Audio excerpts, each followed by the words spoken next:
सूरत की रूहानी यात्रा का वर्णन चल रहा है। इससे पहले इसके दो भाग पर वीडियो बनाए गए हैं। यह तीसरा वीडियो है, रूहानी यात्रा तीसरी आंख का खुलना भाग 3। जब तक प्रकाश और अंधकार का अस्तित्व है, सुख और दुख का अस्तित्व है, दिन रात का अस्तित्व है, वहां तक काल और माया का अस्तित्व है।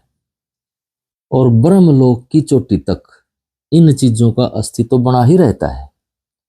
इसलिए सूरत शब्द योग की मुक्ति वहां जाकर सिद्ध होती है जहां सदा दिवस रहता है, सदा दिवाली रहती है और रात के अंधकार का अस्तित्व समाप्त हो जाता है।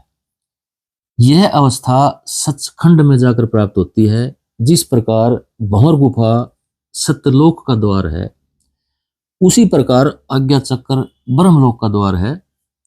आज्ञा चक्र पर सत्पुरुष सत्संगी को अपने प्रकाश की झलक दे देता है, लेकिन वह प्रकाश स्थायी नहीं होता है।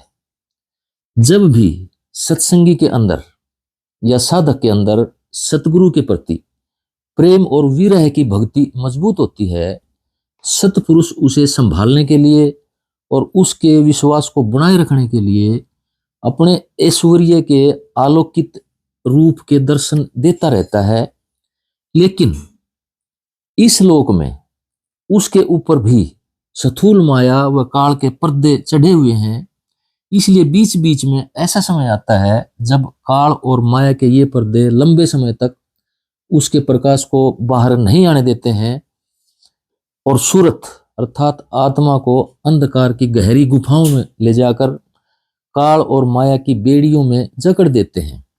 यह इसी प्रकार है जैसे कोई लैंप जल रहा होता है और उसके ऊपर अगर कपड़े लपेट देते हैं तो उसका प्रकाश गायब हो जाता है, और जब हम उन कपड़ों को हटा देते हैं तो वह प्रकाश प्रकट हो जाता है। लेकिन जो ये पर्दे चढ़े हुए हैं, ये अंधकार की शक्तियों के कारण है। जैसे लैंप के ऊपर हमने पर्दे चढ़ा दिए, लेकिन ये अंधकार की शक्तियां सूरत से एक चीज को नहीं छीन पाते हैं, और वह है शब्द, जिसकी डोर हमेशा सत्पुरुष के साथ जुड़ी रहती है। और यही शब्द अपनी पूर्ण अवस्था में हर समय पूर्ण सतगुरु के अंदर धुनकारे मारता रहता है, अर्थात संगीत में धुन के साथ उनके अंदर हमेशा विराजमान रहता है। इसी शब्द को पकड़कर सतगुरु के माध्यम से सूरत सतपुरुष तक पहुंच जाती है। यदि सतगुरु ही पूर्ण नहीं है और उसने अनुभव के सारे पड़ाव खुद ही पार नहीं किए हैं, तो फिर गुरु और शिष्य दोनों ही भवसागर में अटक जाते हैं। इसलिए कबीर साहब कहते हैं, गुरु लोभी शिष्य लालची, दोनों खेलने दाव, अध बीच में डूब गई थी पत्थर की नाव। स्वामी जी महाराज भी बार बार चेताते हैं और कहते हैं, तू पूरा गुरु ढूंढ तेरे भले की कहूं। परम संत ताराचंद जी महाराज कहते हैं कि पूर्ण गुरु स्वतः संत होता है, वह करनी का धनी होता है और चौड़े मैदान में आकर बैठता है। मेरे सतगुरु ने जब नामदान लेना चाहा तो वे बताते हैं कि वे सिरसा के संत मस्ताना जी के पास गए।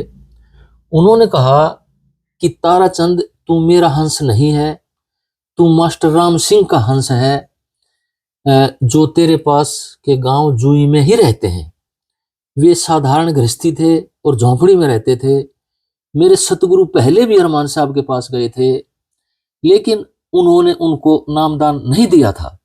मेरे सतगुरु बताते हैं कि वे उनके पास संशय लेकर के गए थे और मेरे सतगुरु सोचते थे कि ये तो गृहस्थी हैं और मैं बाल ब्रह्मचारी हूं, इसलिए इनसे नाम दान नहीं लूंगा।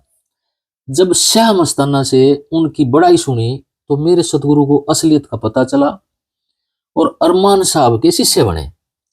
वे ऐसे संत थे कि जब मेरे सतगुरु ने आश्रम स्थापित किया तो वे उनके नाम पर आश्रम का नाम रखना चाहते थे, लेकिन उन्होंने साफ मना कर दिया और अपने जाने के बाद किसी समाधि बनवाने के लिए भी मना कर दिया, क्योंकि राधा स्वामी पंथ में पिछले गुरु की टेक पकड़ने की मनाही होती है और समाधि पूजन भी नहीं होता है। समय के संत सतगुरु की महत्ता होती है। मेरे सतगुरु कहते थे कि यदि आज कोई बीमार है तो उसका इलाज धन्वंतरी वैद्य नहीं कर सकता है। पिछले राजा से आज का राज नहीं चलाया जा सकता है। वे कहते थे कि वक्त का हाकिम और वक्त का हाकिम ही काम आ सकते हैं। स्वामी जी महाराज भी यही कहते हैं कि तू पिछले गुरु की टेक छोड़ तेरे भले की कहूं, तू पूरा गुरु ढूंढ तेरे भले की कहूं। इसलिए जब भी आत्मा अंधकार के मंडल में चली जाती है और वह ब्रह्मलोक की अंतिम सीमा तक अंधकार के इन मंडलों में जाती रहती है, ऐसे समय में केवल समय का पूर्ण सतगुरु ही उसे इन अंधकार की घाटियों से निकाल सकता है। जो आज्ञा चक्र का प्रकाश है, आज्ञा चक्र का प्रकाश तीसरी आंख के माध्यम से जो हम देखते हैं, तो हमें यह भी समझना होगा कि काल और माया के इस देश में हर दिन के बाद रात्रि का आना भी लाजमी है। आध्यात्मिक दर्शन कहते हैं कि जो भी रचना हम देखते हैं या व्यावहारिक सत्ता हम देखते हैं, वह सुषुप्ति के अंधकार से ही आई है। सुषुप्ति केवल अंधकार नहीं है बल्कि ऊर्जा का भंडारण है। यहाँ हर व्यक्ति को हर रोज जाना ही पड़ता है, जहां से वह ताजगी खींच कर ले आता है और दिन भर कार्य करता है। यह सुषुप्ति अर्थात गहरी निद्रा हमारी सारी चेतना, हमारे सारे होश को खा जाती है, जहां जाकर हम सब कुछ भूल जाते हैं, जहां पर कोई भी विचार नहीं उठता है और इंद्रियों का होश भी गायब हो जाता है। अपना सब कुछ इसके अंदर जाकर समा जाता है, सारे संकल्प विकल्प भूल जाते हैं। इसीलिए चेतना की यह अवस्था वेदांत की निर्विकल्प समाधि कही गई है। भारतीय दर्शन इसी सुषुप्ति को सृष्टि की उत्पत्ति का स्रोत कहते हैं।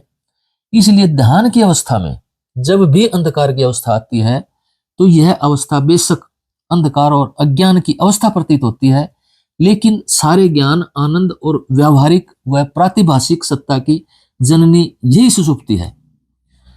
राधा स्वामी संत महर्षि शिवव्रतलाल जी अपनी पुस्तक राधा स्वामी योग में कहते हैं कि सुषुप्ति का यह अज्ञान नासमझी नहीं है, मूर्खता नहीं है। यह अज्ञान आत्मा का नहीं बल्कि प्रकृति की वह कारण अवस्था है, जहां पर कर्म अपने बीज रूप में विद्यमान रहते हैं। उसका प्रकाशित होना अभी बाकी है, यानी कि जो कर्म बीज है उसका प्रकाशित होना अभी बाकी है। इसलिए यहाँ अंधकार है, उसमें से जीवन धारा का निकलना अभी शेष है। इसके असली रूप को हम तभी देख सकेंगे जब इसके जीवन की कड़ियां खुलनी शुरू होंगी, जहां कारण का कार्य में बदलाव आरंभ होगा, संस्कार का प्रकट होना शुरू होगा योगी के अंदर। इसलिए योगी के अंदर जब यह बीज रूपी संस्कार नष्ट हो जाते हैं, तो यह अवस्था योग और वेदांत की निर्विकल्प समाधि की तुरीयातीत अवस्था है। राधा स्वामी।